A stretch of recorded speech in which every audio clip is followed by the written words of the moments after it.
મારા પતિ એક ગરીબ માણસ હતા, એટલે હું સૂકું ભૂખું ખાઈને મારું જીવન ગુજારી રહી હતી. પણ એક દિવસ પતિ કહેવા લાગ્યો કે તેના મિત્રની પત્ની એક બંગલામાં કામ કરે છે અને ત્યાંથી ઘણા બધા પૈસા લઈને આવે છે. તું પણ ત્યાં કામ કર. મેં મારા પતિની વાત માની લીધી. મિત્રની પત્ની મને પોતાની સાથે લઈ ગઈ. કામ સરળ હતું એટલે હું ખૂબ ખુશ થઈ ગઈ અને ખુશી ખુશી પતિને કહ્યું, કામ બહુ સારું છે. તો મારો પતિ અજીબ રીતે હસવા લાગ્યો. હજી કામ કરતા 2 દિવસ જ થયા હતા કે એક દિવસ માલિકે મને પોતાના રૂમમાં બોલાવી. મને કામ પર રખાવનાર સ્ત્રી કહેવા લાગી, જા, આજે તું માલામાલ થઈને આવીશ. જેવું મેં માલિકના રૂમમાં પગ મૂક્યો, મારા પર આફત આવી પડી, કારણ કે તેણે સફાઈના બહાને મેં વિનય સામે દાળ અને રોટલીની પ્લેટ મૂકતા જ ખૂબ જ નરમ અવાજે તેને સમજાવવાની કોશિશ કરી. વિનય, ભગવાનનો આભાર માનો. આ સૂકું ભૂખું પણ નસીબદાર લોકોને મળે છે. જો તો ખરો કેટલાય લોકો ફૂટપાથ પર ભૂખ્યા સૂએ છે. ભગવાનનો આભાર કર કે આપણા માથા પર છત છે અને પેટમાં કોળિયો જઈ રહ્યો છે. પણ વિનયે પ્લેટને એક ઝટકા સાથે દૂર ધકેલી દીધી અને દાળનો રસ્સો ઉછળીને ટેબલ પર પડી ગયો. તે ગુસ્સામાં મારી આંખોમાં આંખો નાખીને બોલ્યો, બસ કર રીતિકા, બસ કર. હું આ ધીરજ અને આભારના ભાષણથી થાકી ગયો છું. આ જાનવરો જેવી જિંદગી ગુજારીને તું તો એટલી શાંતિથી બોલે છે જાણે આપણે કોઈ મહેલમાં બેસીને જાત જાતની વાનગીઓ ખાઈ રહ્યા હોઈએ. અરે, બહાર નીકળીને જો, દુનિયા ક્યાંથી ક્યાં પહોંચી ગઈ છે. મારી સાથેના મેટ્રિક નાપાસ છોકરાઓ આજે ગાડીઓમાં ફરે છે અને હું સવારથી સાંજ સુધી ફેક્ટરીમાં ગધેડાની જેમ કામ કરીને પણ મહિનાના અંતે ઉધાર માંગવા પર મજબૂર થાઉં છું. આખરે ક્યાં સુધી ચાલશે આ બધું અને ક્યાં સુધી હું મારી ઈચ્છાઓનું ગળું દબાવતો રહીશ? મેં શાંતિથી ટેબલ સાફ કર્યું અને તૂટેલા હૃદય સાથે બોલી, વિનય, માણસની ઈચ્છાઓ તો શમશાન ઘાટની માટી જ ભરી શકે છે. આપણે યોગ્ય રીતે કમાઈએ છીએ ને, બસ એ જ ઘણું છે. ગેરકાયદેસર કમાણીમાં સમૃદ્ધિ નથી હોતી. તે જોવામાં તો બહુ ચમકદાર લાગે છે, પણ અંદરથી માણસને ખોખલો કરી દે છે. હું ખુશ છું વિનય, હું તારી સાથે બહુ ખુશ છું. મને ગાડી બંગલો નથી જોઈતા, મને બસ તું અને તારો સાથ જોઈએ છે. વિનયે તિરસ્કારથી મોં ફેરવી લીધું અને ખાટલા પર સૂતા સૂતા બોલ્યો, તું સ્ત્રી છે ને, તારી વિચારસરણી બસ ઘરની 4 દિવાલો અને રાંધવા ખાવા સુધી જ મર્યાદિત છે. તને શું ખબર કે બહારની દુનિયામાં ઇજ્જત ફક્ત પૈસાની જ હોય છે. આજે ફેક્ટરીમાં પણ સુપરવાઇઝરે બધાની સામે મારું અપમાન કરી દીધું, કારણ કે હું 5 મિનિટ મોડો પહોંચ્યો હતો. જો મારા ખિસ્સા ગરમ હોત તો તે મને નમસ્કાર કરત. આ બધો પૈસાનો ખેલ છે રીતિકા, બધો પૈસાનો ખેલ છે. હું જાણતી હતી કે તે સમયે દલીલ કરવી નકામી છે. વિનય દિલનો ખરાબ નહોતો, પણ તેના સ્વભાવમાં એક અજીબ બેચેની અને ઉતાવળ હતી. તે રાતોરાત અમીર થવાના સપના જોતો હતો અને મહેનત તેને કરડવા દોડતી હતી. હું મધુ અને નવીન સાહેબની દીકરી હતી, જેમણે ગરીબીમાં પણ મને રાજકુમારીની જેમ ઉછેરી હતી અને સૌથી મોટી દોલત જે મને આપી હતી તે ધૈર્ય હતું. લગ્નના શરૂઆતના દિવસો તો હસી ખુશીમાં વીતી ગયા હતા, પણ જેમ જેમ સમય પસાર થતો ગયો તેમ તેમ વિનયનું વર્તન બદલાતું ગયું. તે દરેક સમયે પોતાની ગરીબીનું રોદડું રડ્યા કરતો. હું ઘરનો વહીવટ ચલાવવા માટે મારી નાની નાની ઈચ્છાઓનું ગળું દબાવી દેતી. ક્યારેય પોતાના માટે નવા કપડાં ન માંગ્યા, ક્યારેય મેકઅપની માંગણી ન કરી, ત્યાં સુધી કે બીમાર પડવા પર પણ ઘરગથ્થુ નુસ્ખાઓથી કામ ચલાવી લેતી, જેથી વિનય પર બોજ ના પડે. પણ તેને મારી આ ત્યાગનો અહેસાસ ન હતો. તેને બસ દોલત જોઈતી હતી, અને તે પણ મહેનત વગર. થોડા દિવસો આમ જ વીતી ગયા. ઘરની પરિસ્થિતિમાં તણાવ વધતો જતો હતો કે એક દિવસ વિનય સમય કરતાં વહેલો ઘરે આવી ગયો. તેનો ચહેરો ઉતરેલો હતો અને આંખોમાં ગભરાટ દેખાતો હતો. હું ગભરાઈ ગઈ અને તેને પાસે જઈને પૂછ્યું, બધું બરાબર તો છે ને વિનય? આજે આટલા વહેલા ઘરે કેમ આવી ગયા? અને તમારી તબિયત તો ઠીક છે ને? વિનયે માથું પકડીને દિવાલનો ટેકો લીધો અને રૂંધાયેલા આવાજે બોલ્યો, લૂંટાઈ ગયા રીતિકા, આપણે બરબાદ થઈ ગયા. તેમણે મને નોકરીમાંથી કાઢી મૂક્યો છે. મારા પગ નીચેથી જમીન સરકી ગઈ. નોકરી જ તો અમારો એકમાત્ર સહારો હતી. મેં ધ્રુજતા અવાજે પૂછ્યું, પણ કેમ? તમે તો કોઈ ભૂલ નહોતી કરી. વિનયે ગુસ્સામાં હવામાં હાથ લહેરાવ્યો અને ચીસ પાડી, ભૂલ એ હતી કે મેં શેઠ પાસે પગાર વધારાની વાત કરી હતી. મેં કહ્યું કે મોંઘવારી એટલી વધી ગઈ છે કે ગુજારો નથી થતો. તેણે જોયું ન જોયું અને કહી દીધું કે જો કામ કરવું હોય તો આટલામાં જ કરો, નહીંતર તમારો રસ્તો માપો. મારી પાસે કામ કરવા માટે બીજા 10 ઊભા છે. મેં પણ ગુસ્સામાં આવીને રાજીનામું આપી દીધું. હવે જણાવો રીતિકા, આપણે શું કરીશું? રોટલો ક્યાંથી આવશે અને મકાનનું ભાડું કોણ આપશે? મેં મારા આંસુ રોક્યા અને તેના ખભા પર હાથ રાખીને આશ્વાસન આપ્યું, ભગવાન માલિક છે વિનય, તમે હિંમત ના હારો. કોઈ બીજી નોકરી મળી જશે. ભગવાન જો એક દરવાજો બંધ કરે છે તો 100 બીજા ખોલી પણ દે છે. તમે ચિંતા ના કરો, હું સીવણ કામ કરી લઈશ. આપણે મળીને ગુજારો કરી લઈશું. પણ તમે આમ મન નાનું ન કરો. વિનયે મને ઝટકારી દીધી અને બોલ્યો, તને તો બસ વાતો કરતા જ આવડે છે. સીવણ કામ કરીને તું કેટલું કમાઈ લઈશ? શું એનાથી વીજળીનું બિલ ભરાશે કે રાશન આવશે? મને સમજ નથી પડી રહી કે હું શું કરું. ત્યારબાદ કેટલાય દિવસો સુધી વિનય ઘરમાં નકામો પડી રહ્યો. તે નોકરી શોધવાને બદલે આખો દિવસ ઘરમાં સૂઈ રહેતો અથવા સાંજે પોતાના મિત્રો પાસે ચાલ્યો જતો. ઘરમાં ખાવા પીવાની વસ્તુઓ ખૂટવા લાગી હતી. ભૂખે મરવાની નોબત આવી ગઈ હતી. હું પાણી પી પીને દિવસો પસાર કરતી, પણ વિનય સામે ક્યારેય ફરિયાદ ન કરતી, જેથી તે વધુ પરેશાન ન થઈ જાય. પરંતુ વિનય કદાચ કોઈ બીજી જ દુનિયામાં હતો. એક સાંજે જ્યારે તે ઘરે આવ્યો ત્યારે તેના ચહેરા પર એક વિચિત્ર ચમક હતી. તે આવતાની સાથે જ મારી પાસે બેસી ગયો અને ખૂબ જ ઉત્સાહભર્યા અંદાજમાં બોલ્યો, રીતિકા, આપણું નસીબ ખુલી ગયું. આજે મને મારો જૂનો મિત્ર યોગેશ મળ્યો હતો. યાદ છે ને તે તને યોગેશ? એ જ જે આપણી લગ્ન પર આવ્યો હતો. મેં હામાં માથું હલાવ્યું અને કહ્યું, હા યાદ છે. પણ શું થયું? તેણે કોઈ નોકરી વિશે જણાવ્યું છે? વિનયે મારો હાથ પકડી લીધો અને હસતા હસતા બોલ્યો, નોકરીથી પણ કંઈક મોટું સમજ. તું જાણે છે યોગેશની હાલત કેટલી બદલાઈ ગઈ છે. તે હવે મોટરસાઇકલ પર નહીં પણ કારમાં ફરે છે. તેણે નવું ઘર પણ લઈ લીધું છે. હું તો તેની ઠાઠ માઠ જોઈને હેરાન રહી ગયો. મેં આશ્ચર્યથી પૂછ્યું, પણ તે તો તમારી સાથે જ કામ કરતો હતો ને? અચાનક આટલો અમીર કેવી રીતે થઈ ગયો? ક્યાંક તેણે કોઈ ખોટું કામ તો શરૂ નથી કરી દીધું ને? વિનયે કપાળ પર કલચરીઓ પાડી અને કંટાળા સાથે બોલ્યો, તારો આ જ પ્રશ્ન છે. દરેક વસ્તુમાં ખોડ કાઢે છે. તે કોઈ ખોટું કામ નથી કરી રહ્યો. બસ તેની પત્ની જ્યોત્સના સમજદાર નીકળી. તેણે તેના પતિને કામમાં મદદ કરી. તે શહેરના એક બહુ મોટા શેઠ હિતેનના બંગલા પર કામ કરે છે. કેવા ખાતર તો એ કામ છે, પણ તે ત્યાં રાજ કરે છે. રાજ. પગાર એટલો છે કે તું વિચારી પણ નહીં શકી. અને ઉપરથી ખાવા પીવાનું, કપડાં બધું શેઠ તરફથી મળે છે. મને વિનયની વાતોનો ઈશારો સમજાતો ન હતો. મેં ગભરાયેલા અવાજે પૂછ્યું, તો એમાં આપણે શું ફાયદો? જ્યોત્સના કામ કરે છે તો એ તો એનું નસીબ. વિનય થોડો મારી નજીક ખસ્યો અને આવાજમાં મીઠાશ ભેળવતા બોલ્યો, યોગેશ કહેતો હતો કે શેઠ હિતેનને ઘરની દેખભાળ માટે એક બીજી સ્ત્રીની જરૂર છે. જ્યોત્સના એકલી બધું કામ નથી સંભાળી શકતી. તેણે કહ્યું છે કે જો રીતિકા તૈયાર હોય તો હું જ્યોત્સના સાથે વાત કરીને તેને ત્યાં રખાવી શકું છું. રીતિકા, વિચાર તો કર, આપણી બધી મુશ્કેલીઓનો ઉકેલ આવી જશે. તારે બસ ત્યાં જઈને દેખરેખ રાખવાની હશે.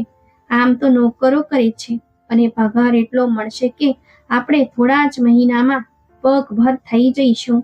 હું વિનયની વાત સાંભળીને આઘાતમાં સરી પડી. મને વિશ્વાસ નહોતો આવી રહ્યો કે મારો પતિ, જે હંમેશા લાજ, મર્યાદા અને સન્માનની વાતો કરતો હતો, તે આજે પોતે મને પારકા પુરુષોના ઘરે કામ કરવા માટે કહી રહ્યો હતો. હું એકદમ પાછળ હટી અને કડકાઈથી બોલી, વિનય, તમે હોશમાં તો છે ને? તમે ઈચ્છો છો કે હું લોકોના ઘરે જઈને કચરા પોતા કરું? હું ભૂખી મરી જઈશ, પણ કોઈ પારકા પુરુષના ઘરે પગ નહીં મૂકું. શું આપણી ઇજ્જત એટલી સસ્તી થઈ ગઈ છે કે હવે આપણે થોડા પૈસા ખાતર તેને વેચી દઈએ? મેં ક્યારેય વિચાર્યું પણ ન હતું કે તમે મારી સાથે આવી વાતો કરશો. વિનયનો ચહેરો ગુસ્સાથી લાલ થઈ ગયો. તે ઊભો થઈ ગયો અને રાડ પાડીને બોલ્યો, તો બીજું શું કરું? હું ભીખ માંગું? ધાડ પાડું? જોઈ રહી છે ને ઘરની હાલત. 2 દિવસથી ચૂલ્લો નથી સળગ્યો. મને જો, હું ટેન્શનથી બીમાર પડતો જાઉં છું અને તને તારી ઇજ્જત નહીં પડી છે? અરે, હું તને કઈ ખોટી જગ્યાએ મોકલી રહ્યો છું? જ્યોત્સના પણ તો ત્યાં કામ કરે છે. તે પણ તો કોઈની પત્ની છે. શું તેની કોઈ ઇજ્જત નથી? તું બસ તારા અહંકારને કારણે મને મારવા માંગે છે.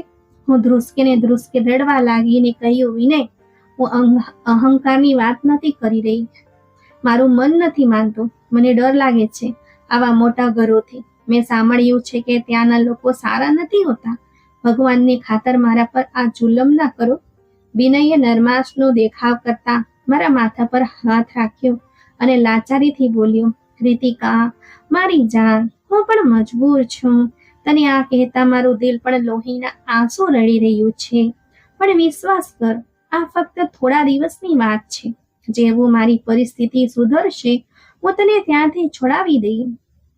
તું તો મારી બહાદુર પત્ની છે. શું તું તારા પતિને આવી રીતે રીબાતા જોઈ શકે છે? જો હું મરી ગયો તો પછી તું શું કરીશ? તેની આ વાત મારા દિલમાં તીર જેમ વાગી. હું તેને આવું કરવાનું કેવી રીતે કહી શકતી હતી? મેં આંસુ લૂછ્યા અને મારી ડૂસકા દબાવતા તેની તરફ જોયો. તેની આંખોમાં આશા અને લાલચની એક અજીબ ખેંચતાણ હતી. હું જાણતી હતી કે જો હું ના પાડીશ તો ઘરમાં રોજ ઝઘડા થશે અને વિનય પોતાની જિંદગીથી નિરાશ થઈ જશે. હું એક પત્ની હતી અને એક પત્ની આખરે પતિની મરજી સામે હારી જ જાય છે. મેં ધ્રુજતા અવાજે કહ્યું, ઠીક છે વિનય, જો તમારી ખુશી આમાં જ હોય અને જો તમને લાગતું હોય કે આમાં કોઈ ખોટું નથી, તો હું તૈયાર છું. પણ વાયદો કરો કે જેવી તમને નોકરી મળશે, હું એ કામ છોડી દઈશ. વિનયની આંખોમાં જાણે દીવા પ્રગટ્યા. તેણે મારો હાથ ચોમી લીધો અને ખુશીથી બોલ્યો, મને ખબર હતી કે તું મારી વાત નહીં ટાળે. તું ચિંતા ન કર રીતિકા. યોગેશ કહેતો હતો કે શેઠ હિતેન બહુ શરીફ માણસ છે. તે નોકરોને પોતાની દીકરીઓની જેમ ઇજ્જત આપે છે. અને જ્યોત્સના તો છે જ તારી સાથે. કાલે જ યોગેશ અને જ્યોત્સના આવશે અને તે તને પોતાની સાથે લઈ જશે. જોજે રીતિકા, હવે આપણા સારા દિવસો આવવાના છે. તે ખુશીથી યોજનાઓ બનાવવા લાગ્યો કે પહેલા પગારથી શું લાવશે અને હું શાંતિથી તેને જોઈ રહી હતી. મારા દિલમાં એક અજીબ ડર બેસી ગયો હતો, જાણે કોઈ અઘટિત ઘટના બનવાની હોય. મને ખબર ન હતી કે આ સારા દિવસો મારી જિંદગીમાં કયો તોફાન લાવવાના છે. પણ પતિનો પ્રેમ અને મજબૂરીએ મારી જીભ પર તાળું મારી દીધું હતું. મેં મનમાં ભગવાન પાસે પ્રાર્થના કરી, હે ભગવાન, મારી ઇજ્જતની રક્ષા કરજે. હું ફક્ત મારા પતિની ખાતર આ આગની નદી પાર કરવા જઈ રહી છું. તે રાત્રે મને ઊંઘ ન આવી. બસ છતને તાકતી રહી. વિનય શાંતિથી સૂઈ રહ્યો હતો, જાણે તેના માથા પરથી બહુ મોટો બોજ ઉતરી ગયો હોય. તેને ખબર જ ન હતી કે તેણે તે બોજ મારા નાજુક ખભા પર લાદી દીધો છે. બીજે દિવસે સૂરજ ઉગતા પહેલા જ હું જાગી ગઈ હતી, અથવા કદાચ આખી રાત સૂઈ જ નહોતી શકી. મારા દિલમાં અજીબ શંકાઓ ઉઠી રહી હતી કે શું હું સાચું કરી રહી છું? પણ જ્યારે વિનયના ચહેરા પર શાંતિ જોઈ તો મેં મારા મનને સમજાવી લીધું કે આ બધું હું વિનયની ખુશી માટે જ તો કરી રહી છું. હજુ હું નાસ્તો બનાવી જ રહી હતી કે દરવાજે ટકોરા પડ્યા. વિનયે દોડીને દરવાજો ખોલ્યો. સામે જ્યોત્સના ઊભી હતી, જે એટલી સજી ધજીને આવી હતી જાણે કોઈ લગ્નમાં જઈ રહી હોય. તેના ચહેરા પર મેકઅપના થર હતા અને સુગંધથી આખું આંગણું મહેકી રહ્યું હતું. વિનય તેને જોઈને બહુ ઉત્સાહથી મળ્યો અને બોલ્યો, બહેન, તમારો ખૂબ આભાર. તમે અમારા માથા પર હાથ રાખ્યો, બાકી અમે તો બરબાદ થઈ ગયા હોત. જ્યોત્સનાએ બહુ સ્ટાઇલથી પોતાનો દુપટ્ટો સરખો કર્યો અને વિનય તરફ જોતા બોલી, અરે વિનય ભાઈ, આ તમારી ફરજ હતી. તમે અને યોગેશ તો ભાઈઓ જેવા છો અને રીતિકા હવે મારી નાની બેન છે. તો ચિંતા ન કર, શેઠ હિતેન બહુ ઉદાર દિલના માણસ છે. રીતિકાનું નસીબ બદલાઈ જશે ત્યાં જઈને. બસ તેને કહેજો કે શેઠ સાહેબની દરેક વાત માને અને તેમનો મિજાજ સમજે, કારણ કે મોટા લોકોની મોટી વાત હોય છે. હું રસોડાના દરવાજે ઊભી રહીને તેમની વાતો સાંભળી રહી હતી. જ્યોત્સનાની નજર મારા પર પડી તો તે મારી પાસે આવી અને ઉપરથી નીચે સુધી મારી તપાસ કરતા બોલી, રીતિકા, તું તૈયાર છે ને? બસ આ જૂના કપડાં ના પહેરતી. શેઠ સાહેબને ચોખ્ખાઈ અને સુંદરતા બહુ ગમે છે. સારું, અત્યારે તો ચાલ, ત્યાં જઈને હું તને મારા કેટલાક સૂટ આપી દઈશ, જેથી તું ત્યાંના માહોલમાં અજીબ ન લાગે. મેં ચૂપચાપ ચાદર ઓઢી લીધી અને વિનય તરફ જોયું, જેની આંખોમાં અપાર ખુશી હતી. તેણે મને એવી રીતે વિદાય આપી જાણે હું કોઈ યુદ્ધ પર નહીં પણ ખજાનો લેવા જઈ રહી હોઉં. હું ભારે પગલે જ્યોત્સનાની પાછળ ચાલી નીકળી. રસ્તામાં જ્યોત્સના મને શેઠ હિતેનની સંપત્તિ અને ઉદારતાના કિસ્સા સંભળાવતી રહી. તેણે જણાવ્યું કે શેઠ હિતેન એકલા રહે છે. તેમની પત્નીનું અવસાન થઈ ગયું છે અને બાળકો વિદેશમાં છે. તેથી તે ઘરમાં એકલા હોય છે અને તેમની એકલતા ખૂબ સાલે છે. તેથી તે ઈચ્છે છે કે ઘરમાં રોનક રહે. જ્યોત્સનાની વાતો સાંભળીને મારો દિલ વધુ ડૂબવા લાગ્યો કે એક એકલો પુરુષ અને અમે બે સ્ત્રીઓ પણ. મેં મારી જીભ બંધ રાખી, કારણ કે હવે પાછા ફરવાનો કોઈ રસ્તો ન હતો. થોડી વાર પછી અમે શહેરના એક પોશ વિસ્તારમાં પહોંચી ગયા, જ્યાં મોટી મોટી કોઠીઓ અને બંગલા હતા. આખરે એક આલીશાન બંગલા સામે રિક્ષા ઊભી રહી. તે ઘર શું હતું? એક મહેલ હતો, જેનો ગેટ જ અમારા આખા ઘર કરતા મોટો હતો. ગેટ પર ઉભેલા ચોકીદારે જ્યોત્સનાને જોતા જ ગેટ ખોલી દીધો, જાણે તે એ ઘરની માલકણ હોય. અમે અંદર દાખલ થયા તો સામે વિશાળ હોલ હતું, જેમાં જાત ભાતના ફૂલો ખીલ્યા હતા. પણ મને એ ફૂલોમાં કોઈ આકર્ષણ ન દેખાયું. ઉલટાનું એક અજીબ વેરાન હોવાનો અહેસાસ થયો.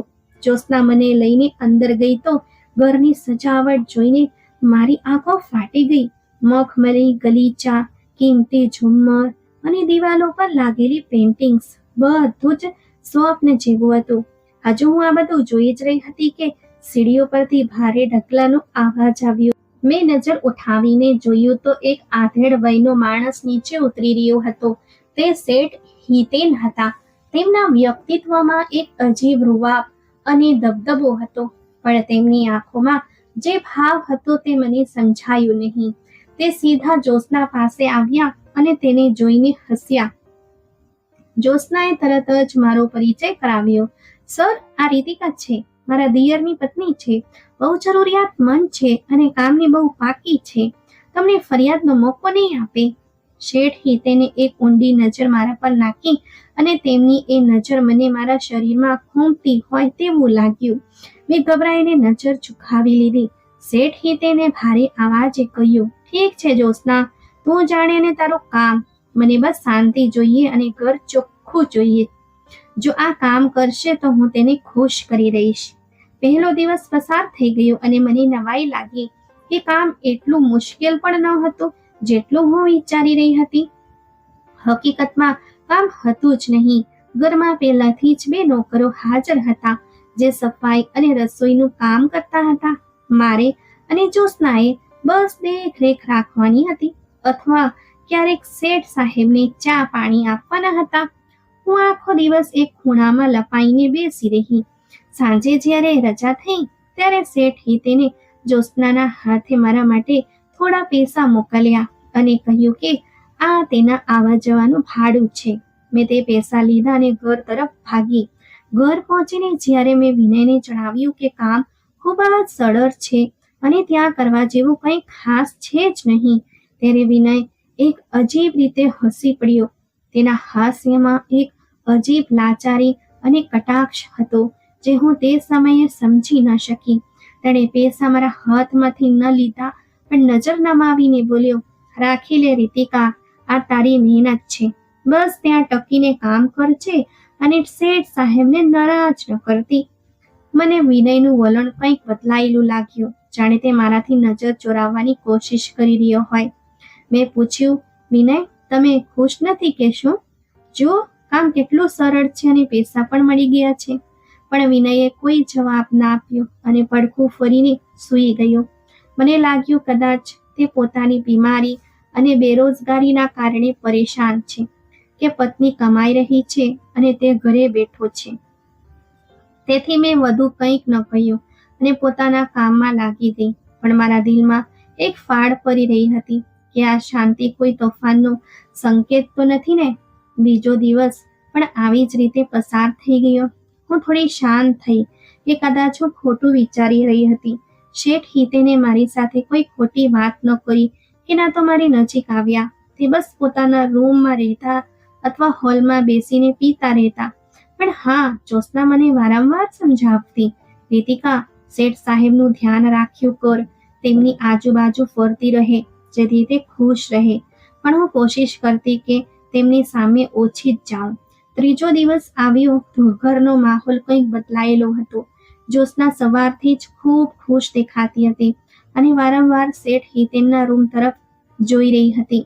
બપોરના સમયે જ્યારે હું કિચનમાં વાસણ ઘસી રહી હતી, ત્યારે જ્યોત્સના મારી પાસે આવી અને મારા હાથમાંથી વાસણ લઈને મૂકી દીધા અને રહસ્યમય લહેકામાં બોલી, છોડ આ બધું કામ રીતિકા, આજે તારી કિસ્મત જાગી ગઈ છે.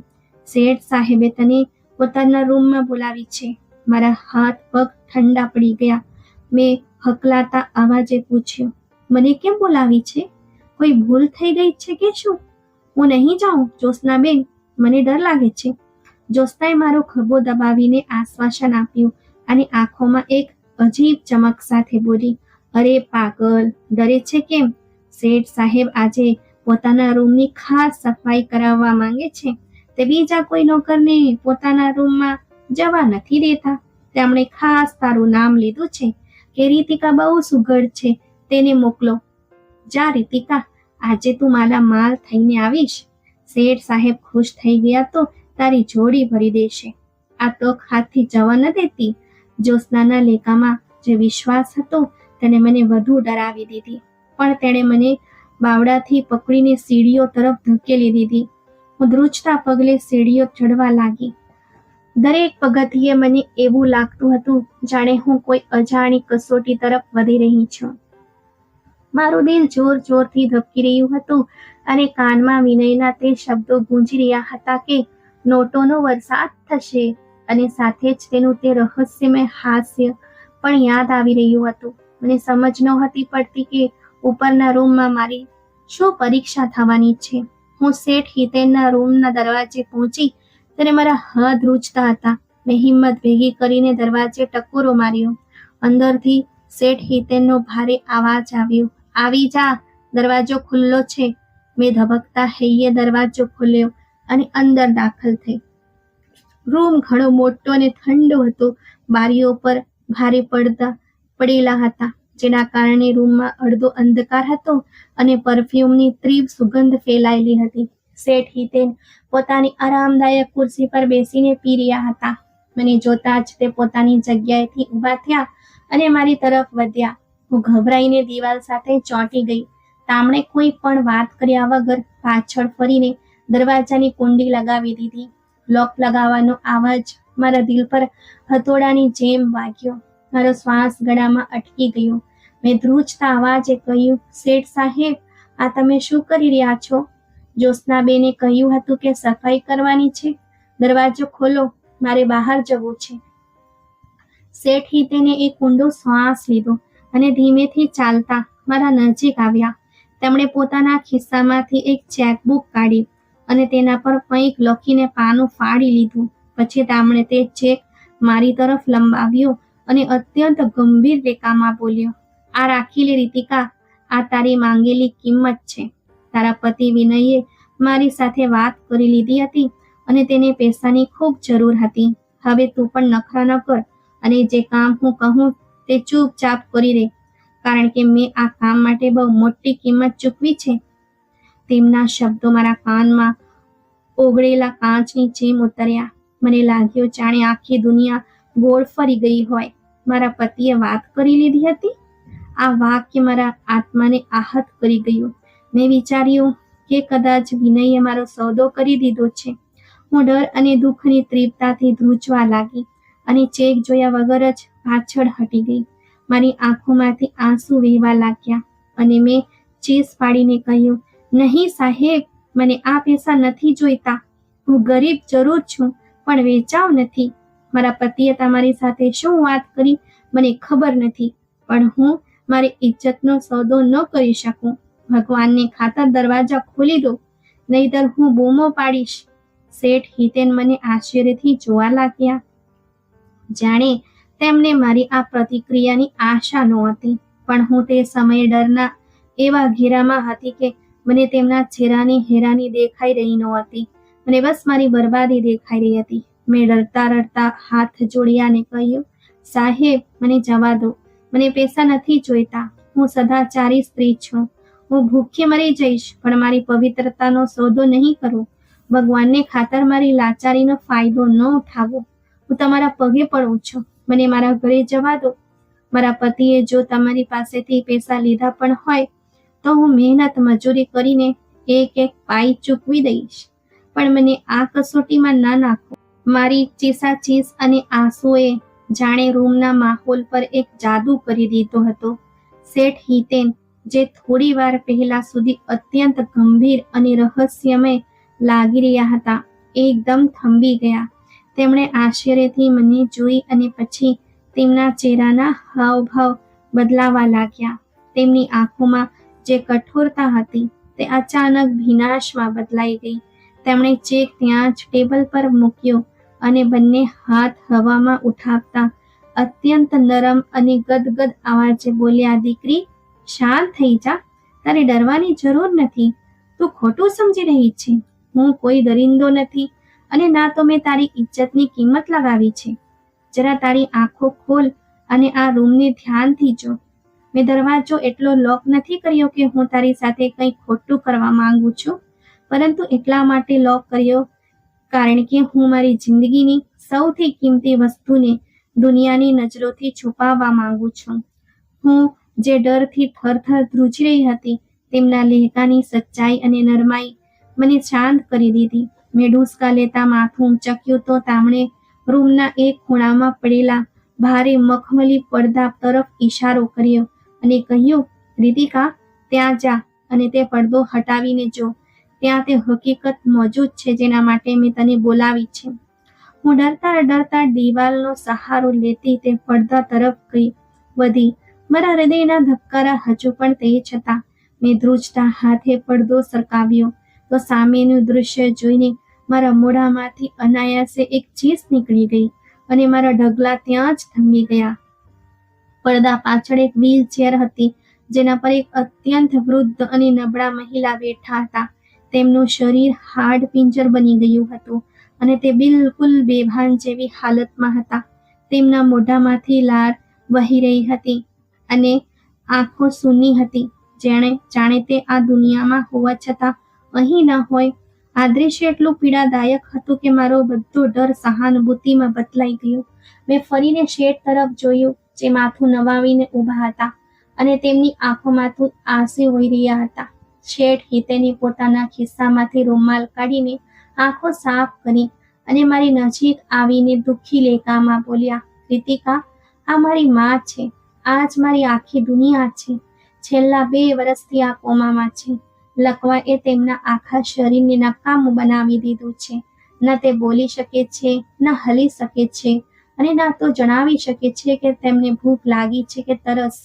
ડોક્ટરોએ જવાબ આપી દીધો છે, પરંતુ હું હાર માની શકું તેમ નથી.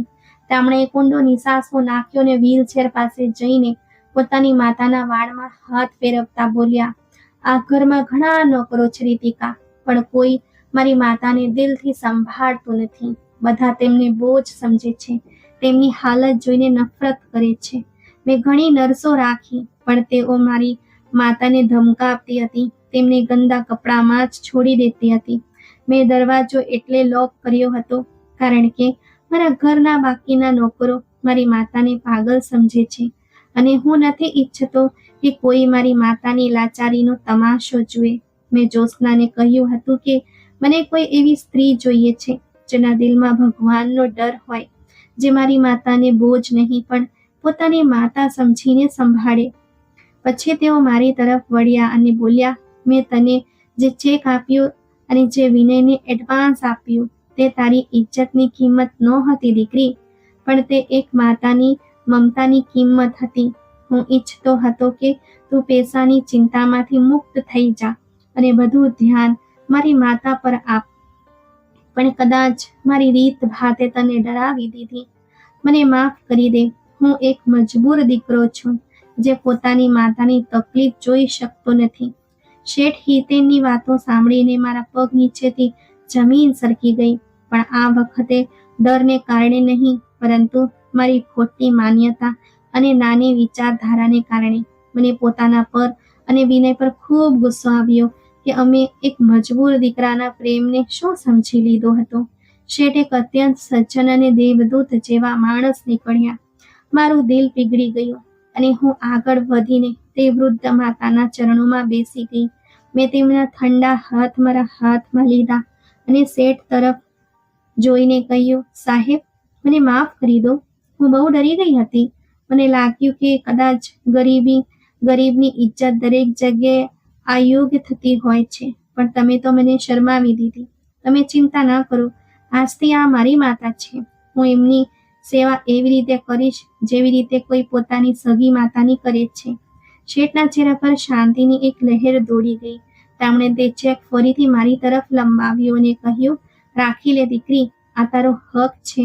આ તારા પતિની સારવાર અને ઘરના રાશન માટે છે. વિનયે મારી પાસે એડવાન્સ માંગ્યું હતું કારણ કે તે બહુ પરેશાન હતો. તેણે મને જણાવ્યું હતું કે તું બહુ ભલી સ્ત્રી છે અને મને ખાતરી છે કે તું મારી આશા નહીં તોડી. મેં ધ્રુજતા હાથે તે ચેક પકડી લીધો. તે કાગળના ટુકડામાં હવે મને અપમાન નહીં પણ ભગવાનની મદદ દેખાઈ રહી હતી. મેં તે જ સમયે તે વૃદ્ધ માતાનું મોઢું સાફ કર્યું, તેમના કપડાં ઠીક કર્યા અને તેમણે પાણી પીવડાવ્યું. શેઠ મને કામ કરતી જોઈને રૂમની બહાર નીકળી ગયા, જેથી હું શાંતિથી મારું કામ કરી શકું. તે દિવસે મેં દિલ લગાવીને તે માતાની સેવા કરી. જ્યારે સાંજે ઘરે જવાનો સમય થયો ત્યારે મારું દિલ એક અજીબ શાંતિ અને બોજ બંનેની સ્થિતિમાં હતું. શાંતિ એ વાતની કે મારી ઇજ્જત સુરક્ષિત હતી અને બોજ એ વાતનો કે વિનયે મને પૂરી વાત કેમ નહોતી કરી, તેણે મને અંધારામાં કેમ રાખી. સાંજની છાયા ઘેરી થઈ રહી હતી જ્યારે હું ઘર માટે નીકળી. મારા હાથમાં તે ચેક હતો જે અમારી બધી મુશ્કેલીઓનો ઉકેલ હતો. પણ મારા મનમાં વિનયનું તે વિચિત્ર હાસ્ય અને તેનું વર્તન ખૂંચી રહ્યું હતું. હું વિચારી રહી હતી કે શું વિનયને ખબર હતી કે ત્યાં શું કામ છે, કે તેણે પણ માત્ર પૈસા ખાતર મને ત્યાં મોકલી દીધી હતી. આ સવાલ મને અંદરની અંદર ખાઈ રહ્યો હતો. જ્યારે હું મારા વિસ્તારમાં પહોંચી ત્યારે મારા ઢગલા આપોઆપ ઝડપી થઈ ગયા. ગલીના વળાંક પર પહોંચીને મેં જોયું કે અમારા ઘરનો દરવાજો ખુલ્લો છે અને વિનય દરવાજાના ઉંબરા પર માથું નમાવીને બેઠો છે. તેનો અંદાજ એવો હતો જાણે કોઈ હારેલો માણસ હોય. હું ઝડપથી તેની નજીક પહોંચી તો જોયું કે તે રડી રહ્યો હતો. તેના ખભા ખરાબ રીતે ધ્રુજી રહ્યા હતા અને આંસુ તેના ઘૂંટણ પર પડી રહ્યા હતા. મને જોતા જ તે ચોંકી ગયું અને એકદમ ઊભો થઈ ગયો. તેની આંખો લાલ હતી અને ચહેરો સૂજી ગયો હતો, જાણે તે કલાકોથી રડી રહ્યો હોય. તે દોડીને મારી પાસે આવ્યો અને પાગલની જેમ મારી તપાસ કરવા લાગ્યો. તેણે મારા ખભા પકડીને હલાવ્યા અને ભારે અવાજે પૂછ્યું, રીતિકા, તું ઠીક તો છે ને? તું જીવતી તો છે ને? તેમણે કંઈક કહ્યું તો નથી ને? મને માફ કરી દે રીતિકા, મને માફ કરી દે. મેં બહુ મોટી ભૂલ કરી દીધી. હું હેરાન હતી કે આને શું થયું છે. તે તો સવારે બહુ ખુશ હતો, નોટોનો વરસાદના સપનો જોઈ રહ્યો હતો. હવે અચાનક આને શું થઈ ગયું? મેં તેને સહારો આપીને પાછો ઉંબરા પર બેસાડ્યો અને ચિંતાથી પૂછ્યું, વિનય, શું થયું છે? તમે કેમ રડી રહ્યા છો અને આ કેવી વાતો કરી રહ્યા છો? હું બિલકુલ ઠીક છું, મને કંઈક થયું નથી. વિનયે મારો હાથ મજબૂતીથી પકડી લીધો, જાણે તેને ડર હોય કે હું ગાયબ થઈ જઈશ. તે ડૂસકે રડવા લાગ્યો અને બોલ્યો, રીતિકા, જ્યારે તું સવારે ઘરેથી ગઈ તો થોડી વાર પછી જ મારું અંતરાત્મા મને ધિક્કારવા લાગ્યો. મને લાગ્યું કે મેં મારી ખમીરનો સોદો કરી દીધો છે. મેં પૈસાની લાલચમાં મારી પત્નીને એક પર પુરુષના ઘરે મોકલી દીધી. મને યોગેશની વાતો પર આંધળો વિશ્વાસ નહોતો કરવો જોઈતો. મારા મનમાં શંકાઓ થવા લાગી કે મોટા ઘરના લોકો ગરીબોની ઇજ્જત સાથે રમે છે. હું આખો દિવસ એ જ ડરમાં હતો કે ક્યાંક શેઠે તારી સાથે કોઈ ગેરવર્તન ન કરે. મેં તે દિવસે જે હાસ્ય કર્યું હતું તે ખુશીનું નહોતું રીતિકા, તે મારી લાચારીનું હાસ્ય હતું કે એક પુરુષ હોવા છતાં હું મારી પત્નીને કમાવા મોકલી રહ્યો છું. હું મારી જાતને કોસી રહ્યો હતો કે હું કેવો પતિ છું, જે પોતાની જવાબદારી તારા પર નાખીને પોતે ઘરે બેસી ગયો. હું તો ખોટું પગલું ભરવાનો હતો રીતિકા. મને લાગ્યું કે મેં તને ખોઈ દીધી છે. તેની વાતો સાંભળીને મારી આંખોમાં પણ આંસુ આવી ગયા. મને અહેસાસ થયો કે મારો પતિ ખરાબ નથી, બસ સંજોગોએ તેને તોડી નાખ્યો હતો. તેનો પ્રેમ અને ખમીર હજુ પણ જીવંત હતા, બસ ગરીબીની ધૂળમાં છુપાઈ ગયા હતા. મેં મારો દુપટ્ટો તેના આંસુ લૂછવા માટે વાપર્યો અને નરમાશથી બોલી, વિનય, તમારે ખોટું પગલું ભરવાની જરૂર નથી ને તમે કોઈ ખોટો નિર્ણય પણ નહોતો લીધો. ભગવાને આપણી મદદ કરી દીધી છે. મેં વિનયને શેઠ અને તેમની બીમાર માતાની આખી હકીકત જણાવી. મેં તેને કહ્યું કે શેઠ દેવદૂત જેવા માણસ છે અને તે ફક્ત પોતાની માતાની સેવા કરાવવા માંગે છે. મેં મારા ખિસ્સામાંથી તે ચેક કાઢીને તેના હાથમાં મૂક્યો અને કહ્યું, આ જુઓ, આ તેમણે તમારી સારવાર અને ઘરના રાશન માટે આપ્યું છે. તે તો તમને પણ નોકરી આપવાનું વિચારી રહ્યા છે. વિનય મારી વાતો સાંભળીને સ્તબ્ધ થઈ ગયો. તેને વિશ્વાસ નહોતો આવી રહ્યો કે જેને તે પોતાની ભૂલ સમજી રહ્યો હતો તે ભગવાન તરફથી ભેટ બની ગઈ હતી. તે ચેક જોઈને તેને આંખે વળગાડ્યો અને ત્યાં જ પ્રાર્થનામાં નમી પડ્યો. તે જમીન પર માથું ટેકવીને મોટેથી ભગવાનનો આભાર માનવા લાગ્યો. હે ભગવાન, તારો આભાર છે. તે મારી લાજ રાખી લીધી. તે મારી પત્નીની ઇજ્જત પણ બચાવી અને અમારી મદદ પણ કરી. હું તારો ગુનેગાર માણસ છું, મને માફ કરી દે. જ્યારે તેણે પ્રાર્થનામાંથી માથું ઊંચક્યું ત્યારે તેનો ચહેરો આંસુ અને માટીથી ખરડાયેલો હતો, પણ તેના પર એક અજીબ તેજ અને શાંતિ હતી. તેણે મારા હાથ પકડ્યા અને અત્યંત વિનમ્રતાથી બોલ્યો, રીતિકા, મને માફ કરી દે. મારી ગરીબીએ મારી વિચારસરણી નાની કરી દીધી હતી. મેં તારા પર અને ભગવાનની મદદ પર વિશ્વાસ કરવાને બદલે તને મુશ્કેલમાં મૂકી. હું વચન આપું છું રીતિકા, આજ પછી હું ક્યારેય ખોટા રસ્તે નહીં જાઉં, ભલે પથ્થર તોડવા પડે કે પોતે કમાઈશ. બીજે સવારે જ્યારે અમે ઉઠ્યા ત્યારે વાતાવરણમાં એક અજીબ તાજગી હતી. વિનયે પોતે કહ્યું કે મારી સાથે શેઠ પાસે જશે, તેમની માફી માંગશે અને કોઈ મહેનત મજૂરીનું કામ માંગશે. અમે બંને જ્યારે બંગલે પહોંચ્યા ત્યારે શેઠ હોલમાં મીઠી ચાલે ચાલતા હતા. વિનયે આગળ વધીને તેમના ચરણ સ્પર્શ કરવાની કોશિશ કરી, પણ શેઠ સાહેબે તેને પકડી લીધો અને ગળે લગાવ્યો. વિનયે રડતા રડતા કહ્યું, સાહેબ, હું બહુ ખરાબ માણસ છું. મેં પૈસા ખાતર તમને ખોટા સમજ્યા અને મારી પત્નીને મોકલી. મને માફ કરી દો.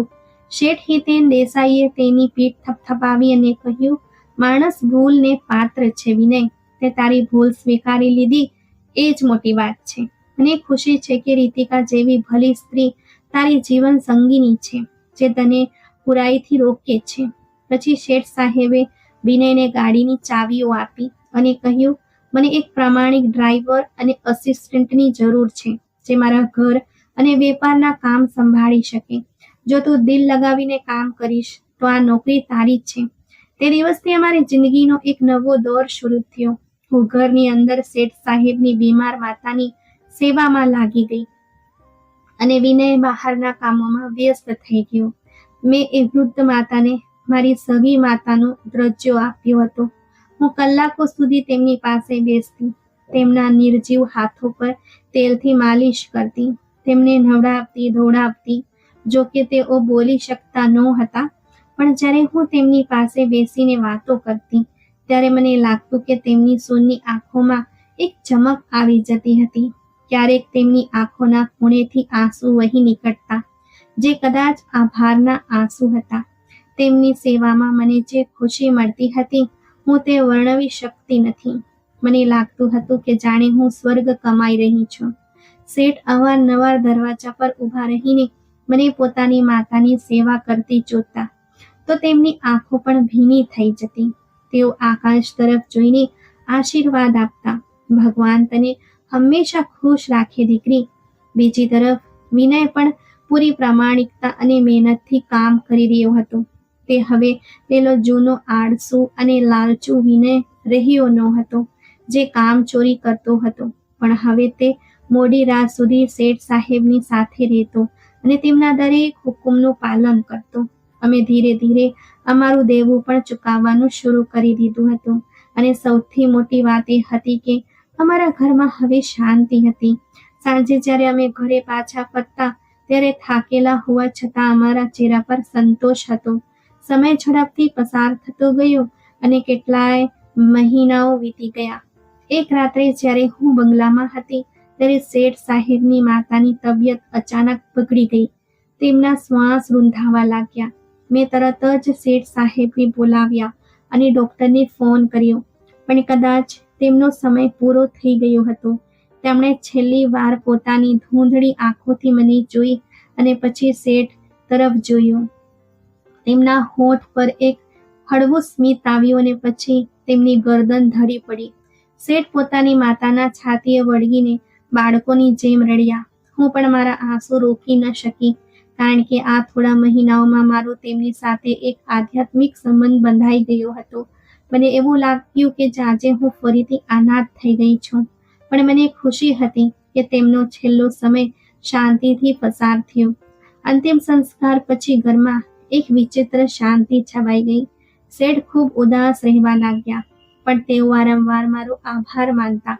રીતિકા, તે મારી માતાના છેલ્લા દિવસોને સરળ બનાવી દીધા.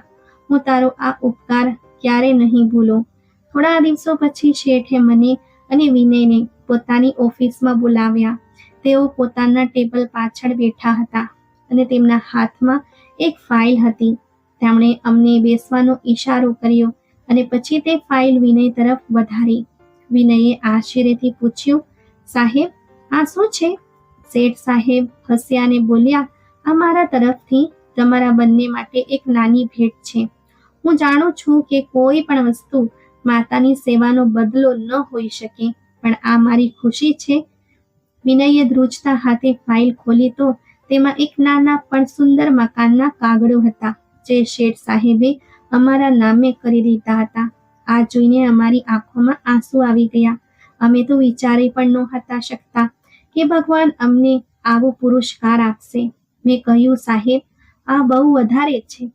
અમે આના હકદાર નથી. અમે તો બસ અમારી ફરજ બજાવી હતી. શેઠ સાહેબે હાથ ઉઠાવીને મને રોકી અને કહ્યું, ના દીકરી, તું આનાથી પણ વધારેની હકદાર છે. જે સમયમાં સંતાનો પોતાના માતા પિતાને નથી પૂછતા, તે એક અજાણી સ્ત્રીની એવી સેવા કરી જાણે તે તારી પોતાની માં હોય. આ મકાન તારી આ માણસાઈ અને વિનયની ઈમાનદારીનું ઇનામ છે. આ રાખી લો અને મને તમારી પ્રાર્થનાઓમાં યાદ રાખજો. આજે આ વાતને કેટલાય વર્ષો વીતી ગયા છે. અમે અમારા એ જ ઘરમાં ખુશહાલ જીવન જીવી રહ્યા છીએ. ભગવાને અમને સંતાનનું સુખ પણ આપ્યું છે અને આજીવિકામાં પણ સમૃદ્ધિ આપી છે. વિનય હવે શેઠના સૌથી વિશ્વાસપાત્ર મેનેજર બની ગયા છે. તે અવારનવાર મને કહે છે, રીતિકા, જો તે દિવસે ત્યાં તારી ઇજ્જતનું રક્ષણ ન કર્યું હોત અને મને સાચો રસ્તો ન બતાવ્યો હોત તો કદાચ આજે આપણે ઠોકરો ખાતા હોત. હું ભગવાનનો આભાર કરું છું કે તેણે મને પરીક્ષામાં સફળ થવાની શક્તિ આપી. મને ખાતરી થઈ ગઈ છે કે માણસ જ્યારે ભગવાન માટે પોતાની ઈચ્છાઓનું બલિદાન આપે છે અને યોગ પર રાજી થઈ જાય છે, ત્યારે ભગવાન તેને ત્યાંથી આપે છે જ્યાંથી તેણે વિચાર્યું પણ હોતું નથી. સાચું કહેવાય છે કે ઇજ્જતની રોટલી અને શાંતિનું ઘર દુનિયાની સૌથી મોટી સંપત્તિ છે. અને તે ફક્ત તેને જ મળે છે જે પોતાના અંતરાત્માનો સોદો નથી કરતો. તો મિત્રો, આજની આ વાર્તા તમને કેવી લાગી? કોમેન્ટ બોક્સમાં જરૂર જણાવજો. જો તમને વાર્તા પસંદ આવી હોય તો વિડીયોને લાઈક કરજો અને વિડીયોને વધુમાં વધુ શેર પણ કરજો. આવી જ નવી રસપ્રદ વાર્તાઓ સાંભળવા માટે અમારી ચેનલને સબસ્ક્રાઇબ કરજો. અને હા, બેલ આઇકન દબાવવાના ભૂલતા નહીં, જેથી તમે અમારી કોઈ પણ વાર્તા ચૂકશો નહીં. આપણે ફરી મળીશું એક નવી વાર્તા સાથે. ધન્યવાદ.